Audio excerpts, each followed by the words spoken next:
تعداد میں جنسی جو ہے وہ وہاں پر نعرے لگا رہی ہے، وہ چاہ رہی ہے کہ نئی چینج آئے، وہ اب اس طرح کے جو فرضی نعرے جو Narendra Modi false flag operation کر کے پاکستان پر جعلی حملہ کر کے وہ ایک ووٹ لیتا تھا یا وہ سمپتی گین کرتا تھا اور اس کے بعد وہ وزیر اعظم بن جاتا تھا، الیکشن سے پہلے ہی کام ہوتے تھے. اب وہاں کی یوتھ جو ہے وہ سمجھ گئی، وہاں کی یوتھ، وہاں کی مڈل کلاس یہ آواز اٹھا رہی ہے کہ ہمیں ہیلتھ چاہیے، ہمیں ایجوکیشن چاہیے، ہمیں جو ہے وہ تبدیلی چاہیے، ہم اب آپ کے بیانے کے پیچھے نہیں لگیں گے. اور وہاں پر جو سب سے بڑی آواز آ رہی ہے کہ ہم ووٹ کے ذریعے، ہم بیلٹ کے ذریعے تبدیلی لائیں گے، ہم آپ کو ووٹ نہیں دیں گے. تو یہ ووٹ جو ہے وہ ایک بہت بڑی تبدیلی ہے. آپ نے دیکھا کہ 8 فروری کے بعد پاکستان کی تاریخ میں ایک بڑی ننگی اور بدترین دھاندلی ہوئی. یہ سب جانتے ہیں، میں بھی جانتا ہوں، میڈیا بھی جانتے ہیں، پولیٹیشنز بھی جانتے ہیں، ملک کے کرتا دھرتا بھی جانتے ہیں. لیکن انڈیا کے اندر کی جو صورتحال ہے وہ ذرا آپ کے سامنے رکھنا چاہتا ہوں کہ نئی دلی فتح، مودی گھٹنے ٹیک گیا. لیکن میں یہ سوال یہاں پر اٹھاتا ہوں کہ پاکستان کی جنزی کہاں پر؟ ناظرین، پاکستان میں کیا صرف ایک شخص نے جو ہے وہ احتجاج، دھرنے، جلسے کرنے کا ٹھیکہ اٹھا رکھا ہے اور وہ شخص جس وقت جیل کے اندر ہے؟ اس کے علاوہ کوئی لیڈر ایسا نہیں ہے اس وقت پاکستان کے اندر، عملی طور پر کوئی لیڈر ایسا نہیں ہے، نہ پی ٹی آئی کے اندر، نہ نون لیگ کے اندر، نہ پیپلز پارٹی میں، نہ دیگر جماعتوں کے اندر جو چوں چوں کا مربع ہے. کوئی لیڈر ایسا نہیں ہے جو ملک کے مفاد کے اندر باہر نکلے، جو مہنگائی کے لیے آواز اٹھائے. اگر عمران خان اس وقت جیل سے باہر ہوتا وہ تو کھپ ڈال دیتا، اسے رولا ڈال دینا تھا کہ میری عوام کے ساتھ یہ ہو رہا ہے. لیکن اس وقت سب جو ہے وہ سب اچھا ہے، سب ہمارا ہے، نہ عوام کو کوئی پرواہ ہے، نہ کسی اور لیڈر کو کوئی پرواہ ہے.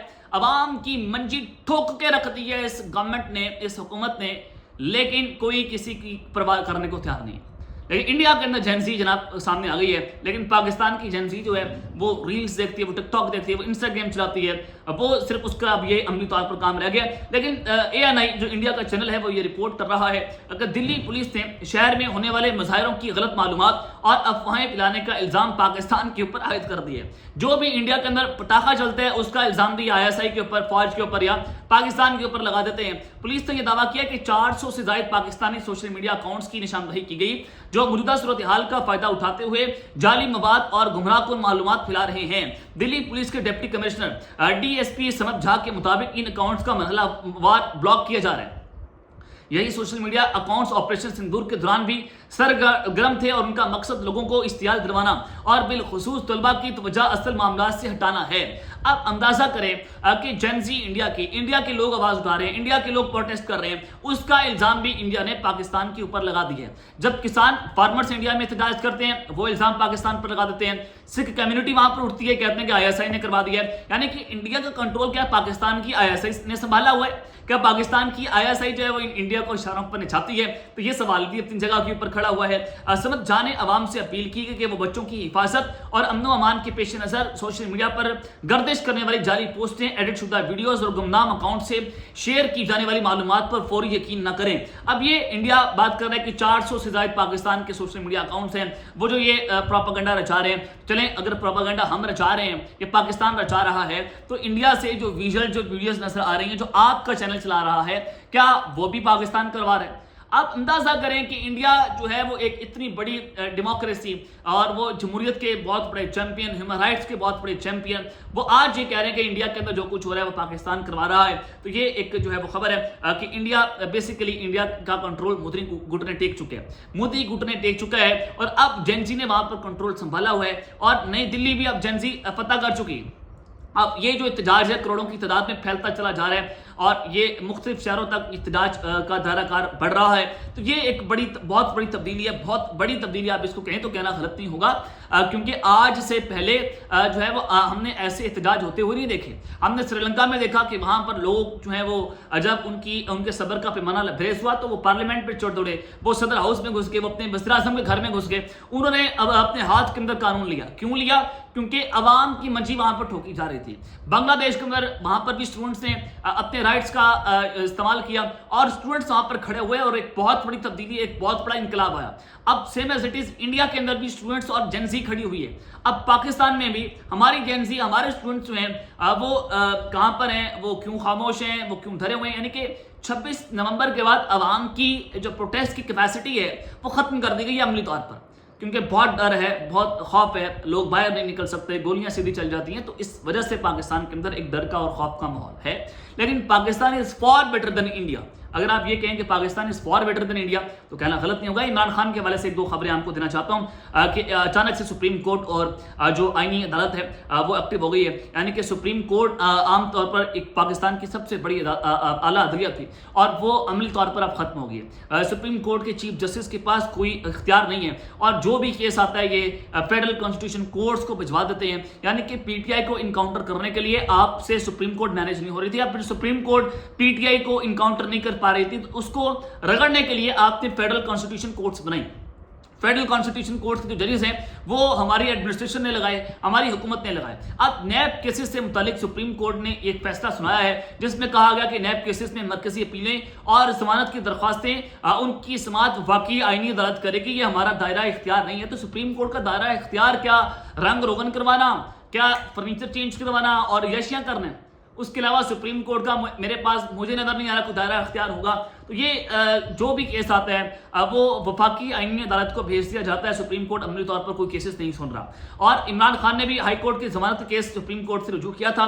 رجسٹرار سپریم کورٹ نے درخواست پر اعتراضات عائد کر کے اس کو واپس کر دیا ہے کہ یہ جو معاملہ ہے یہ فیڈرل کانسٹیٹیوشن کورٹ جو ہے وہ سنے گی، ہم اس کیس کو نہیں سن سکتے. سپریم کورٹ کے اس فیصلے کے بعد واضح ہو چکا ہے. اور نیب کیسز آرٹیکل 175A اور F کے تحت تمام کیسز وفاقی آئینی عدالت کو ٹرانسفر تصور سمجھے جائیں گے. اب یہ جو آج کا فیصلہ جو جسٹس محمد علی صبراہی کی نے 3 رکنی بینچ نے یہ فیصلہ سنایا ہے جس میں جسٹس مسرت ہلالی اور جسٹس شاہد بلال حسن شامل تھے، اس سے نظر آتا ہے کہ اب عمران خان کے کیسز جو ہیں وفاقی آئینی عدالت سنے گی، نہ کہ سپریم کورٹ آف پاکستان. اب یہ اچانک سے جب عمران خان کی رہائی کی تحریک کی بات ہو رہی ہے، لانگ مارچ کی بات ہو رہی ہے، 5 اگست کی بات ہو رہی ہے، تو وفاقی آئینی عدالت جو ہے متحرک ہو گئی ہے. چیف جسٹس امین الدین خان جنہیں وزیر اعظم شہباز شریف کی سفارش کے اوپر تعینات کیا گیا تھا، انہوں نے وزیر اعلیٰ کے پی کے خلاف 2 جو اہم آئینی درخواستیں ہیں وہ 29 جولائی کو سماعت کے لیے مقرر کر دی ہیں. 5 اگست سے پہلی درخواست سہیل آفریدی کی جانب سے عمران خان رہائی فورس کی تشکیل سے متعلق ہے کہ ان کے بیان کے خلاف ہے، جبکہ دوسری درخواست میں 9 مئی کے مقدمات کے پی کے سے کسی دوسرے صوبے منتقل کرنے کے حوالے سے ہے. ان دونوں درخواستوں کے قابل سماعت اور دوسرے فریق کو سنے بغیر ہی آئینی عدالت کے چیف جسٹس نے رہائی فورس کے معاملے پر سہیل آفریدی کو طلب کر رکھا ہے، جبکہ 9 مئی کے کیسز کے معاملے میں حکم امتناع یعنی کہ اسٹے آرڈر جاری کر رکھا ہے. اب یہاں سے آپ کو نظر آ جانا چاہیے کہ 5 اگست سے پہلے یا پاکستان تحریک انصاف جو ہے ان کے لانگ مارچ ان کے دھرنے سے پہلے سہیل آفریدی کو کہا گیا کہ آپ کو آپ کے عہدے سے نااہل کر دیا جائے گا وفاقی آئینی عدالت سے، اور آپ اس فیصلے کو کہیں چیلنج نہیں کر سکتے. یہ بھی ایک جو ہے بتا دیا گیا. دوسرا یہ میسج دے دیا گیا کہ پاکستان تحریک انصاف کے لیے ابھی تک کوئی بھی پولیٹیکل سپیس جو ہے موجود نہیں ہے. تو یہ بڑے امپورٹنٹ میسیجز ہیں جو ہماری مقتدرہ کی طرف سے جو ہیں وہ کنوے پی ٹی آئی کو کر دیے گئے ہیں وفاقی آئینی عدالت کے ذریعے اور آج سپریم کورٹ کے اس فیصلے کے ذریعے. اب تک کے لیے اپنا خیال رکھیے گا اور اس چینل کا اپنے لازمی طور پر خیال رکھنے والے کے بعد پاکستان زندہ باد.